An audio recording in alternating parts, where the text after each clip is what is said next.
नमस्कार दोस्तों, आज मैं आपको जितिया व्रत की कथा सुनाने जा रही हूँ। प्रेम से बोलिए ज्योत भगवान की जय हो। एक समय की बात है, एक नगर में एक किसान का परिवार रहता था। उस किसान की पत्नी बहुत ही धार्मिक प्रवृत्ति की थी। वह पूजा पाठ बहुत पूरे नियम के साथ करती थी। समय के साथ उसका एक पुत्र हुआ। धीरे धीरे पुत्र बड़ा हुआ। पुत्र की भी शादी हो गई। घर में बहू आ गई। सास ने बहू को पूजा पाठ के सारे नियम समझाती, पर बहू को पूजा पाठ में उतना मन नहीं लगता। वह कहती, माँ आप तो है ही, मैं अगर भूल जाऊंगी तो आपसे पूछ लूंगी। सास कहती, बहू मेरा क्या है, मैं आज हूँ, क्या पता कल रहूँ या ना रहूँ। पर बहू कहाँ समझने वाली, वह तो हर बात के लिए अपने सास पर निर्भर रहती थी। जितिया का पर्व आया। सास ने बहू को जितिया के सारे नियम समझाने लगी, पर बहू कुछ बात सुनती और कुछ अनसुना कर देती। इस तरह समय बीतता गया। बहू को भी एक बेटा हुआ। एक दिन सास की मृत्यु हो गई। कुछ महीने बाद ससुर की भी मृत्यु हो गई। अब किसान के बेटे पर, जिसका नाम रवि था, घर खेत की जिम्मेदारी आ गई। रवि की पत्नी भी घर के काम, बाहर के कामों को करने लगी। एक बार बारिश नहीं हुआ, जिससे सारे किसानों के खेत खराब हो गए। किसान तो खेत पर ही निर्भर रहते हैं। रवि भी बारिश न होने से बहुत परेशान रहने लगा। एक दिन अपने पत्नी से बोला, मैं नगर में जाकर मजदूरी का काम करता हूँ, जिससे घर का खर्चा निकल जाए। पहले तो उसकी पत्नी ने मना किया, पर घर में अब हर चीज खरीदनी थी, इसलिए वह भी राजी हो गई। एक दिन रवि खाने पीने और पहनने का सामान लेकर नगर चला गया। इधर रवि की पत्नी अपने 6 साल के बेटे के साथ रहने लगी। इसी बीच जितिया का व्रत आया। रवि की पत्नी को कुछ कुछ ही बातें अपने सास के द्वारा बताए गए नियम याद थे, और नियम वह भूल गई थी। उसने जितिया का पूरा तैयारी कर दी। व्रत के दिन आम के वृक्ष का दातुन नहीं किया जाता है। कहा जाता है कि आम का पेड़ बेटा के समान होता है, इसलिए बेटे के व्रत में आम का दातून नहीं किया जाता है। पर रवि की पत्नी अपने सास द्वारा बताने पर भी भूल गई थी, और उसने व्रत में आम का दातून तोड़कर कर लिया। वैसे जितिया व्रत करने वाले व्रती को चाहिए कि वह किसी भी पेड़ पौधे को ना तोड़ें। व्रत में ना कुछ सिलें, ना कुछ काटें। रवि की पत्नी ने आम की एक टहनी तोड़कर दातुन कर लिया। इस बात से ज्योतिमान बाबा नाराज हो गए और बेटे के हाथ को तोड़ दिया। वह दर्द से चिल्लाने लगा। छोटू को चिल्लाता देख उसकी माँ पूछने लगी, बेटा क्या हुआ? बेटा तुम कहीं गिर गए, तुम्हें चोट लग गई? पर वह दर्द के मारे बोल ही नहीं पा रहा था। छोटू की माँ भी घबरा गई और जोर जोर से रोने लगी। हाय, मैंने तो जितिया का व्रत किया है, मेरे बच्चे को क्या हो गया? इस प्रकार से वह विलाप करने लगी। इस विलाप को सुनकर पड़ोसी भी आ गए। एक बूढ़ी काकी ने छोटू की माँ को चुप कराया और पूछा, बहू तुमने कोई गलती तो नहीं किया था? तब छोटू की माँ ने कहा, नहीं काकी, मैं तो सुबह से व्रत हूँ, अभी दातुन करके स्नान की हूँ, अभी पूजा करने जा रही थी कि छोटू को पता नहीं क्या हो गया। छोटू दर्द के मारे बेहोश पड़ा था। काकी ने कहा, तुम ज्योतिमान बाबा की पूजा करो, जरूर तुमसे कोई अनजाने में गलती हुई है, उनसे अपने अनजाने में हुई गलती के लिए क्षमा मांगो। इस प्रकार काकी के कहने पर छोटू की माँ ने रोते रोते ज्योतिमान बाबा की पूजा करी और क्षमा मांगने लगी। ज्योतिमान बाबा का नाम लेते लेते उसे रात के 12 बज गए। तभी उसकी आंख लग गई। सपने में ज्योतिमान बाबा आए और बोले, तुमने व्रत में आम का टहनी तोड़कर दातुन कर लिया था, इसीलिए मैं तुमसे नाराज हो गया था। अब तुमने पश्चाताप करके मुझे प्रसन्न कर लिया है। मेरे आशीर्वाद से तुम सदा खुश रहोगी। तब तक छोटू की माँ की नींद खुल गई और बेटे को हिलाने लगी। वह भी उठ बैठा। बोला, माँ मेरे हाथ में बहुत दर्द हो रहा था, पर अब ठीक हो गया। रोते हुए आंखों से छोटू की माँ ने ज्योतिमान बाबा की जयकारा लगाया। जब वह अपने बच्चे के लिए पानी लाने गई तो देखती है कि उसका पूरा घर अन्न धन से भरा पड़ा है। वह बहुत ही खुश हुई और बारंबार ज्योतिमान बाबा की जयकारा लगाने लगी। हे ज्योतमान बाबा, आपकी यह कहानी जो भी भक्त सुन रहा है उसका घर अन्य धन से भर देना, उनके बच्चों की हमेशा रक्षा करना। प्रेम से बोले ज्योतमान बाबा की जय हो। एक समय की बात है, एक गांव में एक वैश्य परिवार रहता था। उनके पास धन्य धन आदि की कमी न थी। उनके 2 पुत्र हुए। समय आने पर दोनों पुत्रों की शादी हो गई, लेकिन बड़ी बहू को बच्चे पैदा नहीं हुए और छोटी बहू को एक पुत्र पैदा हुआ। छोटी बहू के प्रति उसके सास ससुर का अधिक प्यार बढ़ गया। इस बात से बड़ी बहू जलने लगी। घर के कामों को भी वह बहुत कम करती थी। हर बात में छोटी बहू को खड़ी खोटी सुनाती रहती थी। पर छोटी बहू बहुत अच्छे संस्कारों वाली थी। वह किसी से कुछ भी नहीं कहती, परिवार में सभी की सेवा करती थी। धीरे धीरे महीने बीते और आश्विन का महीना आया। सास ने कहा, छोटी बहू, तुम्हें इस साल से जितिया का व्रत करना है। बहू ने कहा, माँ जी, जितिया के व्रत करने से क्या होता है? सास ने कहा, बहू, जितिया का व्रत माताएं अपने बेटे की लंबी उम्र के लिए करती हैं। ज्योतवाहन बाबा की कृपा से हर माँ का बच्चा सुरक्षित और स्वस्थ रहता है। छोटी बहू ने कहा, ठीक है माँ जी, आप मुझे सारे नियम बता दीजिएगा, मैं भी आपके साथ व्रत करूँगी। सास ने बड़ी बहू से भी कहा, बहू, तुम भी व्रत को उठा लो, भगवान की कृपा हुई तो तुम्हें भी पुत्र की प्राप्ति हो जाएगी। बड़ी बहू ने कहा, नहीं माँ जी, जब तक भगवान मुझे पुत्र नहीं देंगे तब तक मैं व्रत नहीं करूँगी। सास ने कहा, ठीक है बहू, तुम व्रत मत करो, लेकिन हमारे साथ घाट पर चलकर मन्नत मांग लेना। पर बड़ी बहू ने कुछ भी नहीं करने के लिए बोल दिया। इस प्रकार जितिया का व्रत का दिन भी आ गया। छोटी बहू अपने सास के साथ पूरे नियम से व्रत किया। जब शाम को सभी व्रती स्नान करने जाने लगे तो सास बहू भी स्नान करने गए। उस गांव के बाहर एक पोखरा था। उसके कुछ दूर पर एक नदी थी, इसलिए सभी लोग नदी घाट पर स्नान करने गए और पोखरे के घाट पर अरियार बरियार का पेड़ था, तो वहां से स्नान करके आकर अरियार बरियार हिलाते और उसकी पूजा करते और वहीं बैठकर कथा कहानी सुनते। इस प्रकार सास बहू भी नदी स्नान करने चले गए और इधर बड़ी बहू ने बच्चे को घर में अकेला पाकर उसको मार डाला और पोखरे में ले जाकर फेंक दिया और घर आकर चद्दर तानकर सो गई। उधर सास बहू जब नदी स्नान के बाद पोखरे पर अरियार बरियार हिलाने आए तो बहू पोखरे की सुंदरता देखने लगी। तभी उसको एक पुरैने के पत्ते पर बच्चा खेलते हुए दिखा। उसने अपने सास से कहा, माँ जी, आप पोखरे के बीच में देखिए, कोई बच्चा दिख रहा है। तब तक और लोग भी उस बच्चे को देखे। सभी कहने लगे, पोखरे के बीच में बच्चा है, आखिर यह बच्चा बीच पोखरे में कैसे गया? गांव के कुछ मर्द आए और पोखरे के अंदर से उस बच्चे को बाहर निकाल कर लाए। सास बहू ने जब पास से देखा तो उन्हें तो आश्चर्य का ठिकाना न रहा। यह तो हमारा बच्चा है। बहू ने कहा, माँ जी, मैंने तो बाबू को दूध पिलाकर सुलाकर आई थी, यह पोखरे में कैसे आ गया?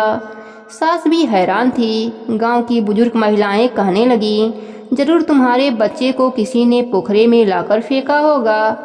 यह तो व्रतराज की कृपा है जो कि तुम्हारा बच्चा जीवित है। जीवितवाहन बाबा की ऐसी महिमा देखकर सभी लोग जीवितवाहन बाबा की जयकारा लगाने लगे। सास बहू बच्चे को लेकर जितिया व्रत की कथाएं सुनी। कथा कहानी सुनने के बाद घर आए। सास ने बड़ी बहू को आवाज लगाया, बहू, ओ बहू। बहू तो पहले से ही नखड़ा बनाकर सोई थी। बिस्तर से बोली, माँ जी, मेरी तबीयत बहुत खराब है, मैं चल नहीं पा रही हूँ। तब तक छोटी बहू का बेटा तेज तेज से रोने लगा। बच्चे की आवाज़ सुनकर बड़ी बहू झट से उनके पास आ गई और बड़े हैरान से बोली, बच्चा, यह बच्चा तुम्हारे पास कैसे आया? सास तो उसके व्यवहार को देखकर सब समझ गई। सास ने कहा, अच्छा, तो तुमने मेरे नाती को पोखरे में डाला था। डर के मारे बड़ी बहू ने सब कबूल कर लिया। घर के सभी लोग बहू को घर से निकालने लगे। सास ने कहा, बहू, तुम्हारे बच्चे नहीं हुए तो तुम तो डायन बन गई। बहू सबसे क्षमा मांगने लगी। वह रो रो कर कहने लगी, माँ जी, मुझे क्षमा कर दीजिए, मैं ऐसी गलती नहीं करूँगी, मैं कहाँ जाऊँगी। सास ने कहा, जा कहीं मर जा, मुझे तुम्हारा चेहरा देखना भी पाप जैसा लग रहा है। किस चीज की कमी थी जो तुमने इस बच्चे के साथ ऐसा सलूक किया? छोटी बहू ने कहा, माँ जी आप सब जीजी को माफ कर दीजिए। जीवितवाहन बाबा की कृपा से अनहोनी नहीं हुई, जीजी भी माफी मांग रही हैं। बड़ी बहू छोटी बहू के पैर पकड़ लिया, बोली, छोटी तुम तो महान हो, इसलिए तो भगवान ने तेरी झोली भरी है, और मैं पापन हूँ इसलिए मुझे दुख दिया है। छोटी बहू ने कहा, नहीं जीजी आप भी जीवित बंधन बाबा से मन्नत मांगिए, भगवान की कृपा हुई तो आपको भी बच्चे होंगे। छोटी बहू के कहने पर सभी ने बड़ी बहू को माफ कर दिया। बड़ी बहू ने भी जीवितवाहन बाबा से मन्नत मांगी। बड़ी बहू के पश्चाताप से उसके पाप धुल गए और कुछ महीनों के बाद बड़ी बहू को एक पुत्री पैदा हुई। घर में खुशियाँ छा गई। सभी लोग जीवितवाहन भगवान की जयकारा लगाने लगे। हे जीवितवाहन भगवान, जैसे आपने छोटी बहू के बच्चे की रक्षा करी, वैसे ही अपने सभी भक्तों पर अपनी कृपा बनाए रखना। प्रेम से बोले जीवितवाहन भगवान की जय हो। दो बहनें थीं, एक का नाम सुखिया और दूसरा का नाम सुखिया था। दोनों का भाग्य उनके नाम जैसा ही था। दुखिया गरीब थी और वह बहुत दुखी रहती थी। सुखिया अमीर और हमेशा सुखी रहती थी। दोनों एक ही गांव में रहती थीं। दुखिया सुखिया के घर में काम करती थी, साफ सफाई करती थी, खाना बनाती थी, और जो खाना बच जाता था वह खाना सुखिया दुखिया को दे देती थी। इसी तरह दुखिया का घर चलता था। समय बीतता गया। दोनों के बच्चे थे। सुखिया को 2 पुत्र थे और दुखिया को भी 2 पुत्र थे। जब जितिया का व्रत आया तो दोनों बहन जितिया का व्रत रखी थीं। दुखिया सुखिया के घर में काम करती थी। व्रत के दिन दुखिया ने सुखिया के घर जो चावल फटका, चावल को साफ किया, उससे जो खुद्दी निकला वह अपने लिए रख लिया और साफ चावल सुखिया को दे दिया। फिर साग को चुनी, बढ़िया वाला साग सुखिया के लिए रख दिया और जो डंठल था वह अपने लिए रख लिया। अब दुखिया ने सुखिया के घर का सारा खाना बना दिया और अपने घर चावल की खुद्दी और साग की डंठल लेकर गई। बनाने के लिए खुद्दी का चावल और साग का डंठल बनाकर वह खाना अपने बच्चों को खिलाई, खुद भी खाई। उसके बाद दुखिया सोने चली गई। आधी रात में एक बूढ़ी औरत उसके घर पर आकर दरवाजा खटखटाने लगी तो दुखिया पूछती है, कौन है? तब बूढ़ी बोलती है, हम हैं बेटा। दुखिया ने उठकर फाटक खोला और पूछा, अम्मा आपको क्या चाहिए? इतनी रात में आप यहाँ किस लिए आई हो? बूढ़ी औरत बोलती है, बेटी मुझे बहुत भूख लगी है, कुछ खाने को दे दो। दुखिया उसे घर के अंदर ले आती है और कहती है, हम लोग बहुत गरीब हैं, आज मैंने खुद्दी का चावल और साग का डंठल बनाया है, क्या आप खाएंगी? तो बूढ़ी अम्मा कहती हैं, हाँ क्यों नहीं, हम बहुत भूखे हैं, वही खा लेंगे। दुखिया अंदर जाकर खुद्दी का चावल और साग का डंठल लाती है और बूढ़ी औरत को दे देती है खाने के लिए। बूढ़ी खाना खाने के बाद कहती हैं कि मुझे अच्छे से कुछ दिखाई नहीं देता, इतनी रात के अंधेरे में मैं अपने घर कैसे जाऊंगी? तो दुखिया कहती है, कोई बात नहीं, आप यहीं पर सो जाइए, सुबह अपने घर चले जाना। तो बूढ़ी माई दुखिया के घर पर सो जाती हैं। फिर थोड़ी देर बाद बुढ़िया माई उठकर बोलती हैं, बेटा मुझे पैखाना लगी है, कहाँ जाऊँ? तो दुखिया कहती है, मेरे घर में बाथरूम नहीं है, इसलिए आप इधर कोने में कर लीजिए। बूढ़ी पूछती है, बेटा भर भर करूँ या छर छर करूँ? दुखिया नींद में थी तो वह कहती है, माताजी भर भर कर दीजिए, मैं सुबह साफ कर लूंगी। फिर थोड़ी देर बाद पूछती है, बेटा मैं अपने हाथ को कहाँ साफ करूँ? तो दुखिया कहती है, आप मेरे सर में अपने हाथों को साफ कर लीजिए। जब सुबह होती है तो दुखिया को यह सब सपना जैसा लगता है कि सोते समय मुझे कोई सपना आया होगा। वह ज्यादा कुछ नहीं सोचती और नदी में नहाने के लिए चली जाती है। जब वो नदी में नहाती है और अपने बाल धोती है तो उसके बालों से होते हुए जो पानी बहता है वह सोने का पानी होता है। आसपास की सभी महिलाएं यह देखकर चकित हो जाती हैं और कहती हैं कि तुम्हारे बालों से तो सोना का पानी गिरता है, क्या बात है? फिर उसे रात की सारी बात याद आती है। वह दौड़कर अपने घर की ओर भागती है, यह सोचकर कि उसका घर दीर्घ शंका में गंदा हुआ होगा, पहले उसको साफ करना होगा। जब वह अपने घर में जाती है तो देखती है कि घर के हर कोने में ढेर सारा सोना बिखरा पड़ा है। यह सब देखकर दुखिया बहुत खुश हो जाती है और सोचती है कि जीतमान बाबा की कृपा है, यह सब तो माता का रूप धारण करके मेरे घर आए और मुझे इतना आशीर्वाद दिया। अब दुखिया अमीर हो जाती है और सुखिया के घर जाकर काम करना बंद कर देती है। दुखिया जब अपना व्रत पूरा करती है तो अपने पुत्र से कहती है कि जाओ मौसी के घर से तराजू लेकर आओ, यह नापने के लिए कि यह सोना कितना है। बच्चा बहुत खुशी खुशी सुखिया मौसी के घर जाता है और तराजू मांगता है तो सुखिया पूछती है कि तराजू का क्या करेगा। तो बच्चा बोलता है कि मेरे घर में बहुत सारा सोना है, उसी को मम्मी नापेगी। सुखिया कहती है खाने के लिए तुम्हारे पास कुछ नहीं है तो सोना कहाँ से नापेगा, मुझे झूठ बोलता है। तो बच्चा कहता है नहीं, मैं झूठ नहीं बोलता हूँ। सुखिया सोचती है जब तराजू मांगा है तो कुछ ना कुछ तो जरूर नापेगा, इसलिए वह तराजू के नीचे गोद लगा देती है कि जो भी नापेगा वो इसमें आकर चिपक जाएगा। दुखिया जब तराजू पर सोना नापती है तो कुछ सोना उस गोद में चिपक जाते हैं। जब बच्चा तराजू लौटाने आता है तो सुखिया उसको उलट पुलट कर देखती है तो उस तराजू में सोना लगा हुआ मिलता है। सुखिया सोचती है उसके घर में जरूर कहीं से सोना आया होगा, इसलिए वह कई दिन से काम पर भी नहीं आ रही है। सुखिया दौड़ते हुए दुखिया के घर पहुंचती है और दुखिया से पूछती है कि तुम्हारे पास इतना सोना कहाँ से आया। दुखिया उस रात की सारी कहानी अपने बहन सुखिया को बताती है। दुखिया का मन एकदम सच्चा था, इसलिए वह सब कुछ बता दिया। लेकिन सुखिया के मन में लालच आने लगा कि दुखिया के पास हमसे भी ज्यादा धन आ गया, अब अगले जितिया में मैं भी खुदी का चावल और साग का डंठल बनाऊंगी। फिर अगले साल जितिया का व्रत दोनों बहन ने रखा। सुखिया के पास हर तरह का सुख था और धन भी था, फिर भी वह जितिया के दिन चावल फटक कर साफ चावल फेंक देती है और खुदी अपने पास रख लेती है। साग को तोड़कर पत्तियां फेंक देती हैं और डंठल अपने पास रख लेती है और वही बनाती है। खा पी कर पूजा पाठ करके सोने चली जाती है। फिर आधी रात में उसके घर में भी बूढ़ी माई आकर दरवाजा खटखटाती हैं। सुखिया उनका इंतजार कर रही होती है। वह तुरंत दरवाजा खोलकर बूढ़ी माई को अपने घर के अंदर लाती है। बूढ़ी माई बोलती हैं, मुझे बहुत भूख लगी है, कुछ खाने को दे दो।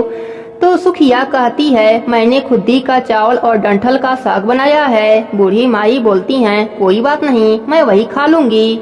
सुखिया परोस देती है। वह खाना खाने के लिए और सोने चली जाती है। बूढ़ी माई बोलती हैं, मैं घर नहीं जा सकती, मुझे दिखाई नहीं देता। तो सुखिया कहती है, कोई बात नहीं, आप यहीं पर सो जाओ। थोड़ी देर बाद बूढ़ी माई फिर बोलती हैं कि मुझे दीर्घ शंका लगा है, कहाँ करूँ।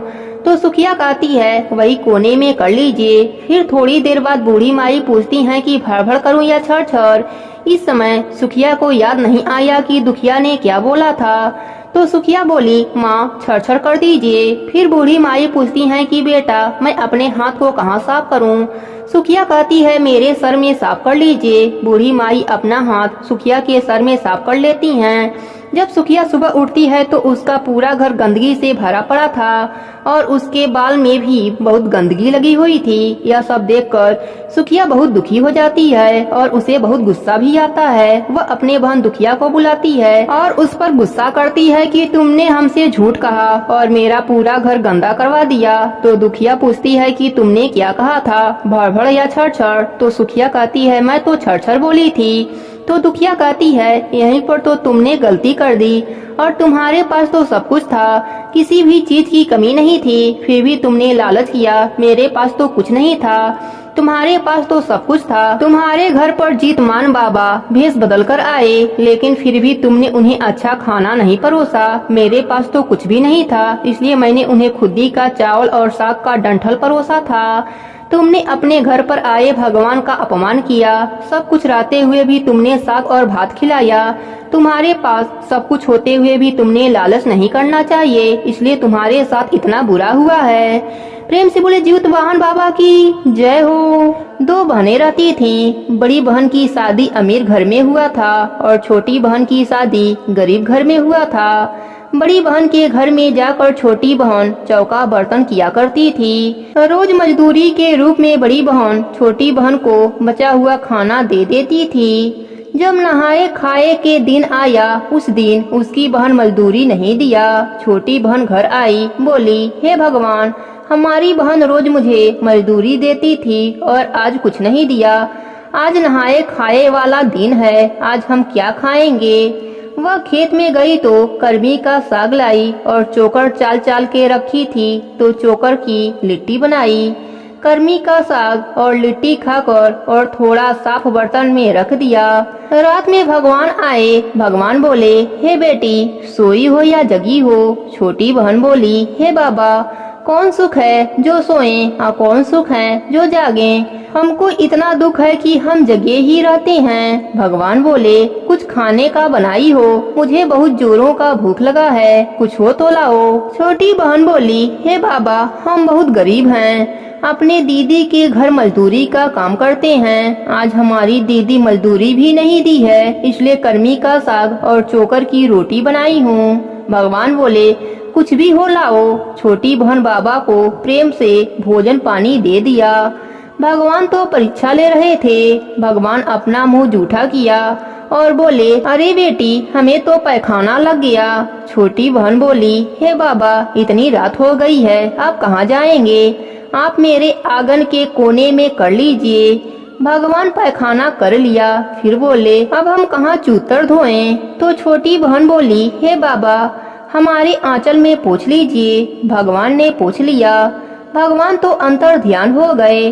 उनका जहाँ जहाँ पैखाना था वहाँ वहाँ सोने का ईंट हो गया। भगवान की कृपा से उसका शरीर भी गहनों से लद गया। अब सुबह बड़ी बहन देखती है कि छोटी बहन के घर नौकर चाकर लग गए हैं। झोपड़ी की जगह महल हो गया है। बड़ी बहन अपने नौकरानी को छोटी बहन के घर भेजती है। नौकरानी देखकर आती है तो कहती है कि आपकी बहन बहुत बड़ी सेठानी हो गई है। बड़ी बहन दौड़कर छोटी बहन के घर गई और बोलती है, छोटी बहन, कल तो हम तुम्हें मजदूरी भी नहीं दी, फिर रात भीतर इतना धन तुम्हारे पास कैसे हो गया? छोटी बहन सीधी सादी थी, सारी बात बता दिया। इतनी बात सुनकर बड़ी बहन को लालच आ जाता है और बोलती है, अगली जितिया के व्रत में तुम हमको कुछ मत देना, मैं भी कर्मी का साग और चोकर की रोटी बनाऊंगी। तब छोटी बहन कहती है, हे दीदी, आपके पास तो सब है, आप ऐसा क्यों करेंगी?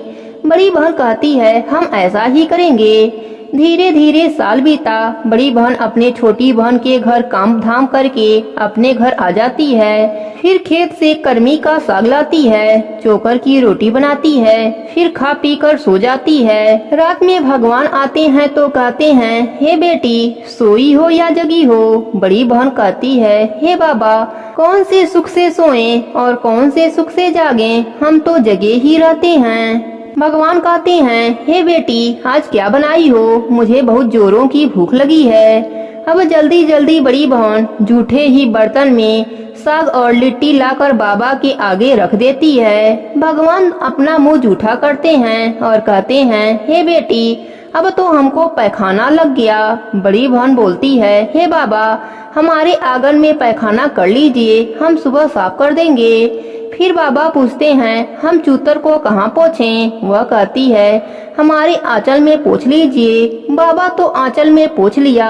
सुबह तक उसका घर द्वार शरीर सब बदबू करने लगा। बड़ी बहन समझ गई कि मुझे लालच का फल मिला है। वह सर पकड़कर रोने लगी।